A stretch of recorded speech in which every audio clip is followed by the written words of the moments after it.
As a strong Sikh woman, I was extremely pleased when we were able to confirm this next presenter. She is an inspiration for all Sikh women. I would like to call the Vice President of the Sikh American Chamber of Commerce, Sukhdev Singh Sidhu, to introduce Valerie Kaur.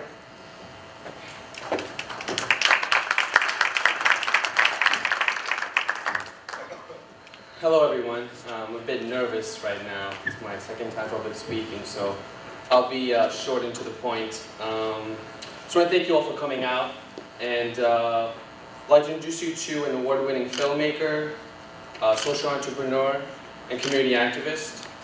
Her award-winning film, Divided We Fall, created a national dialogue regarding hate crimes in the United States.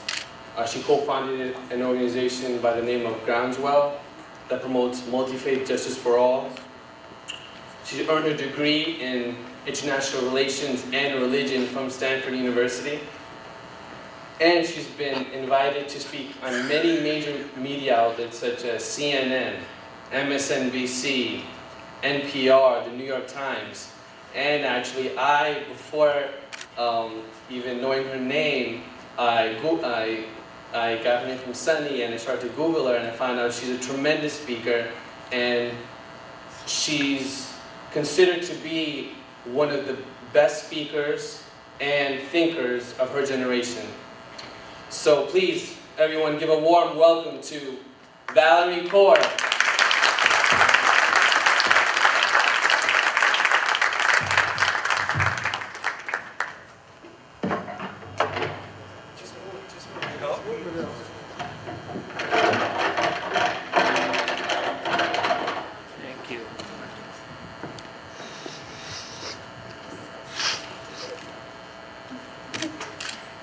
Thank you so much. Vaheguru Ji Ka Khalsa, Vaheguru Ji Ki Fateh. Good evening, and thank you again. It is a real honor to be here with you tonight to speak at the very first gala event for the Sikh Chamber of Commerce. I stand before you as a business person, but not the usual kind. I stand before you as an entrepreneur, but not an entrepreneur that you would usually think of. I am an entrepreneur who is a social entrepreneur. I create projects that generate social change. I am in the business of social justice. It's an honor for me to share with you my story and then leave you with 3 lessons I've learned along the way. My story begins 10 years ago in the crucible of crisis. 10 years ago, I was 3,000 miles away in California. I was a college student watching the towers fall over and over again in the hours and days after September 11th.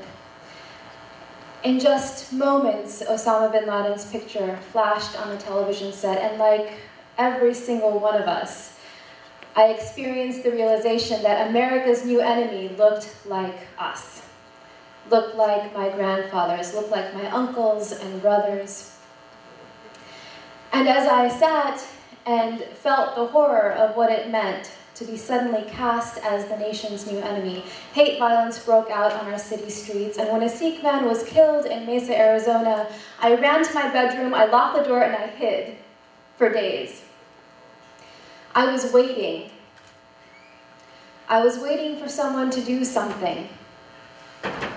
I was waiting for the police commissioners to say something, for the investigative journalists to cast light on what was happening. I was waiting for the president and our elected officials to stop the violence, but I kept waiting. I was waiting for someone else to tell our stories. And I realized that we were still waiting for the stories of the partition, the stories of our grandparents to be told, to be known. We are still waiting for the stories of people who were massacred in the anti-Sikh riots in 1984 to be told, to be known. And if we continue to do nothing, then I was going to wait forever, it seemed, for the stories of hate violence after 9/11 to be told and to be known. And as I sat there waiting, I realized that I could not wait any longer. The words of my grandfather came to me. He raised me, telling me the stories of the Sikh gurus, raising me in the Sikh tradition. Nam da Nishnan, he said, and there are many interpretations of this, but he said, Valerie, to realize God, you must act here and now. So I had an idea. I had this idea to capture the stories myself, to go across the country with my camera and capture the stories on film, because I believe that if we could tell the American people our stories on film, it would be the starting point for us to heal as a nation and as a community.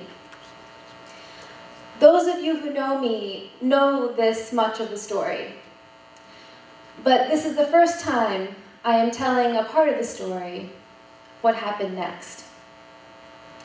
I took my idea to my professor at Stanford University. He listened very carefully and he said, Valerie, that is a great idea, but it is very ambitious. Have you considered radio instead? I took my idea to a wealthy Sikh businessman asking for help. And he listened carefully, but he shook his head and he said, Valerie, you are such a young girl. How could you do such a big project? And he walked away from me, literally walked away with his checkbook in his hand. And I took my idea to a very close Sikh friend. And he said, you know, this is really not what Sikh girls in our community do. You just want to be a man, but you're not. You're not a man. Here I was at an elite university. And yet the men I went to first could not bring themselves to see me as a woman of color, as a warrior. And so I went to the Gurdwara to meditate and to pray, and afterwards I walked through the Langar Hall and I looked up praying for inspiration. I saw there the image of Guru Nanak preaching the vision of oneness. I saw there the image of Guru Gobind Singh taking the flaming kirpan in hand, leading his men into battle. And I saw the image of Baba Deep Singh fighting with his head in his hand. And I asked myself, wait, but where are the women? And then I saw the women. I saw Mata, the mother of Guru Nanak.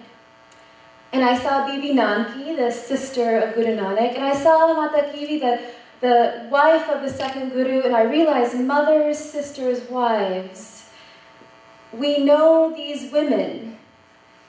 We celebrate these women because they supported great men. We don't really know them. They must have been amazing thinkers and artists and leaders, warriors unto themselves, but we only know them behind the men they supported. It is no wonder then that myself as a young Sikh girl was raised in a family and a community that talked about equality, that girls and boys are equal. And yet our only role models are women who fall into subservient, traditional gender roles. I was about to give up when I caught a glimmer in the very corner of the Langar Hall, a glimmer of a kirpan. And I walked over and there she was. Mai Bago, there she was. You know her image, you've seen her portrait. She's there donning a turban with kirpan in her hand, on a horse, leading her men into battle. She is fierce, she is beautiful, she is wise, she is a warrior. And we celebrate her as a warrior saint. She could have waited for someone else to become the warrior saint that the community needed at that time when the 40 soldiers deserted Guru Gobind Singh Ji. But she could not wait any longer either. She decided to become the warrior saint that she needed. So, inspired by this image of Mai Bago behind me, I went to my mother and father and they gave me their blessing. They said, Valerie, our family has been here for 100 years. My grandfather, sailed by steamship from Punjab in 1913 and settled in California. And yet in that one instant after 9/11, we became terrorists in the eyes of our neighbors. They said, Valerie, you have the vision, you go. And so, at 20, without any film experience, I grabbed my camera, I got in my car, and I drove across the country, capturing the stories of my community. And along the way, I met so many of you. It's amazing to see so many familiar faces, people who helped me and believed in me when the people who I first went to didn't. Thank you for that. United Sikh, Sikh Coalition, Saldef. It's amazing what happened to our community, not only the story of despair, but the story of resilience and rising up. I stand before you and I thank you because I'm here today because of you.